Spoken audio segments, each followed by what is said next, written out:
At the very edge of dawn, Africa wakes under a blood-orange sky. The land rolls out in endless waves, savanna, jungle, river and desert, each holding secrets older than time. Here, ancient kingdoms once rose, cities glittered with gold, and great animals prowled beside their human neighbours. Stone towers watched over grassy plains.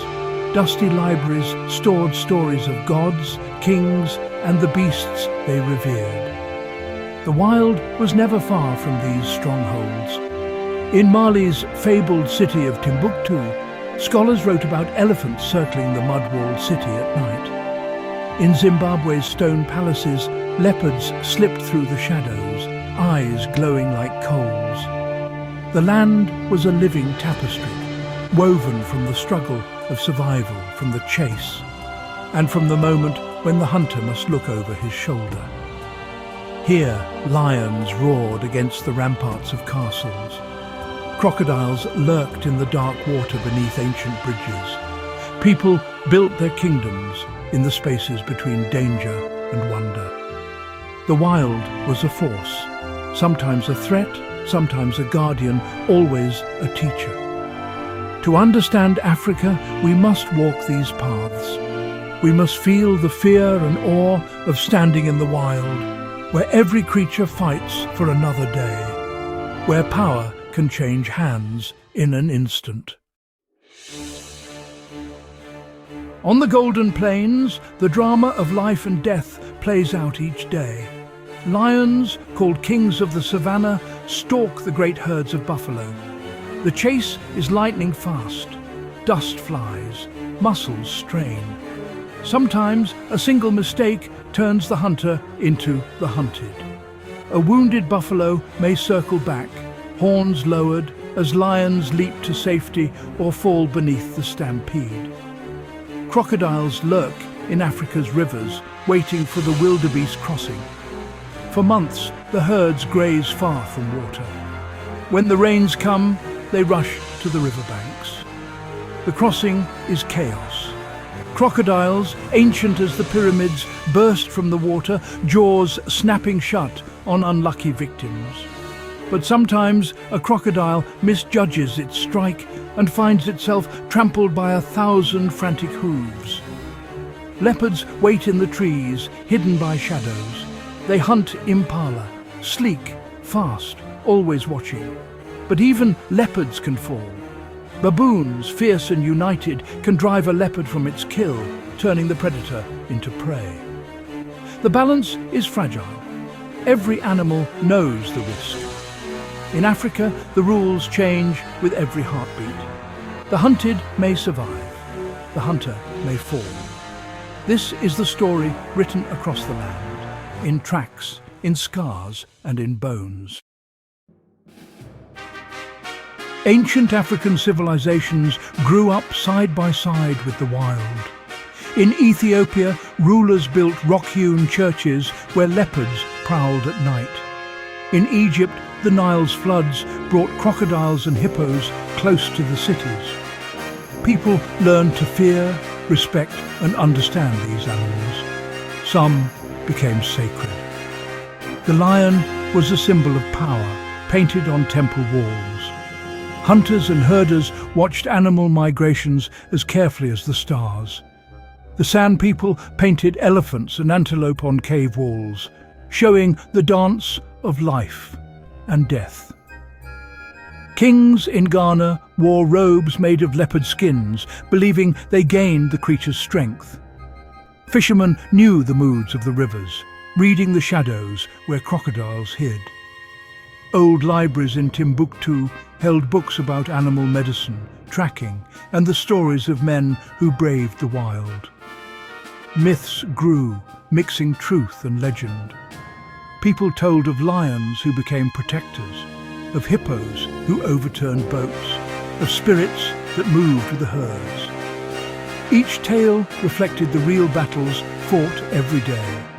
The wild shaped human life. It shaped the rise and fall of cities. People survived by learning the rules of the hunt, knowing when to fight, when to hide, and when to run. Every hunter faces a moment of danger. Even the mightiest lion can stumble. Sometimes a pride surrounds a buffalo, only for the herd to charge, horns flashing in the sunlight. A lioness, caught alone, must flee or risk death beneath furious hooves. The hunter's hunger becomes fear. Crocodiles, too, are not invincible. When the river shrinks, hippos gather in the shallows. With massive jaws, they crush any crocodile that draws too close. The silent killer of the river can become a victim in seconds. Power shifts with the changing seasons.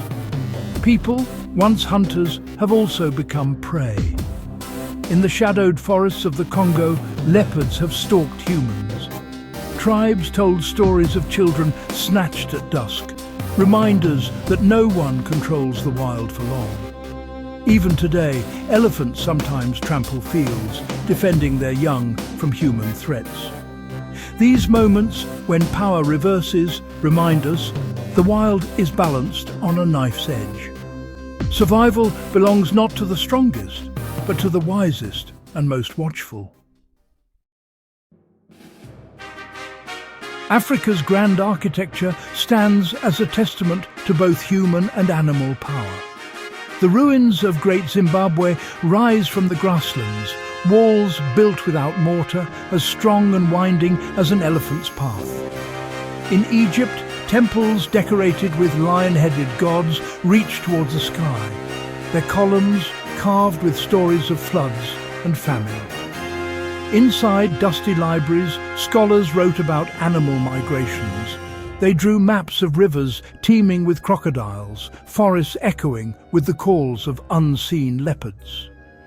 Costumes for festivals shimmered with feathers and skins, blending people with the wild they celebrated and feared. These places are more than stone and scrolls. They are living libraries, holding the wisdom of generations who watched and learned from animals. Every castle, every temple, every mask tells of survival and beauty, of battles won and lost. Even today, the ruins stand silent but alive, echoing with the roars, calls and whispers of Africa's wild history. Time moves slowly and swiftly across Africa.